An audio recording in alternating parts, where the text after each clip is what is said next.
everyone, Mrs. Sakalys here. I'm going to be reading you Chapter 8 from A Boy Called Bat, written by Alana K. Arnold. Chapter 8, 16 Islets. Sometimes Bat wished that Janie went to his school because it would be kind of neat to see her in the hallways and at lunchtime. But most of the time he was glad that his school was something he didn't have to share with her. Janie attended the Robert E. Willett Elementary School, but this was her last year. Next fall, she would be going to junior high school. Bat went to a private school. It had smaller classes than the public school, and his parents thought it was a better fit for him, which was fine with Bat. Mr. Grayson was a good teacher who never yelled and who usually let Bat wear his earmuffs if things got too loud. Also, his school, the Sawit School, was named after a type of owl. The main hallway of the Sawit School was a busy place until 8:35 a.m. when class officially started. Until then, it was full of parents walking the younger kids, those in kindergarten and first grade, to their classrooms, and older kids walking themselves, all while the principal, Mrs. Martinez, stood outside of the administration office, smiling and being friendly. "Bat," called Mrs. Martinez, waving and smiling. Bat didn't feel like talking to Mrs. Martinez, so he pretended he didn't see her and slid to the far side of the hallway as he passed. That way, she couldn't reach out and rumple his hair. Bat hated it when people rumpled his hair, and Mrs. Martinez loved to rumple hair. She had never yet rumpled his hair, and Bat wanted to keep it that way. Bat liked the main hallway better when all the other kids were in their classrooms. Right now, Luca and Israel, two kids in Bat's same class, were struggling out of their rain boots on the big rubber mat. It wasn't raining, but dark clouds peppered the sky in a way that could mean that recess would be wet. At Sawit School, one of the philosophies was that students should go outside, rain or shine or snow. Bat hadn't worn rain boots, so he didn't have any that he needed to take off.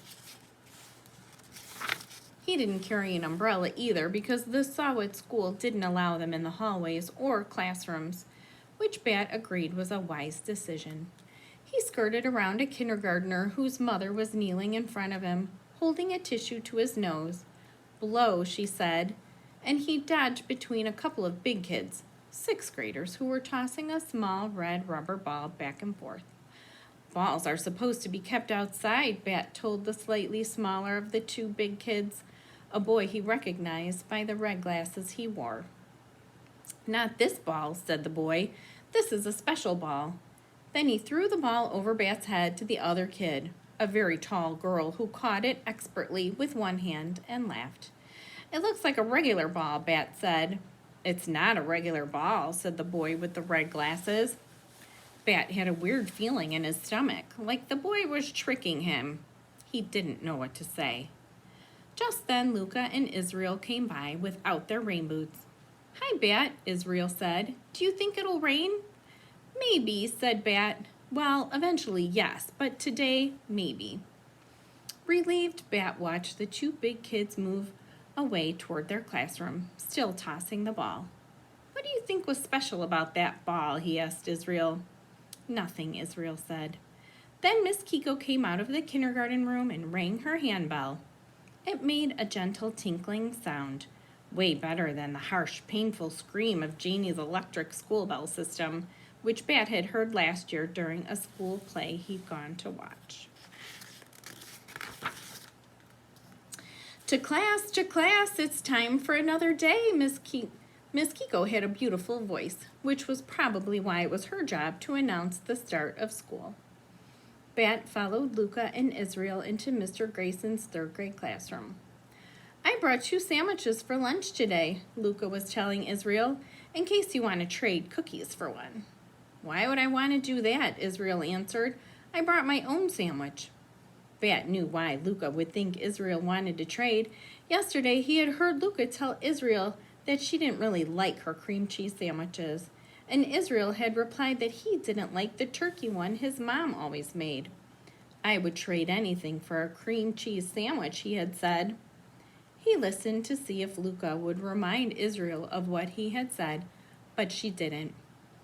Probably Israel was just being nice, Bat interjected, to make you feel better about bringing cream cheese sandwiches to school every day. He probably didn't really want your sandwich. Israel turned around. His face was red and his eyebrows pointed toward each other, making a wrinkly crinkle in his forehead. Dude, he said to Bat. Bat waited for Israel to say more, but he didn't. Just that one word, Jude. Then Lucas started crying, and she shoved past Bat to go back into the hallway. He watched her run into the girls' bathroom. Mr. Grayson came over. He was wearing his bright orange tennis shoes today. Bat liked it when he wore those shoes. It was like he was wearing suns on his feet. "What's the problem, friends?" he asked. "Bat embarrassed Luca," Israel said, really loudly, making Bat wish he had his earmuffs. They were in his backpack on his back. "I'm sure you didn't mean to embarrass her, did you, Bat?" asked Mr. Grayson. There were 16 eyelets on each of his shoes. Bat counted.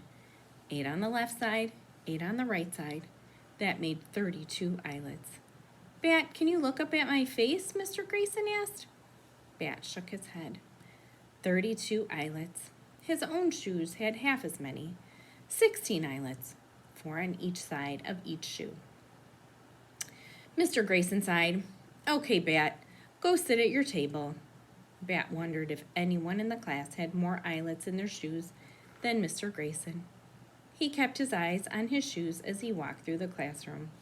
Nope, no one did.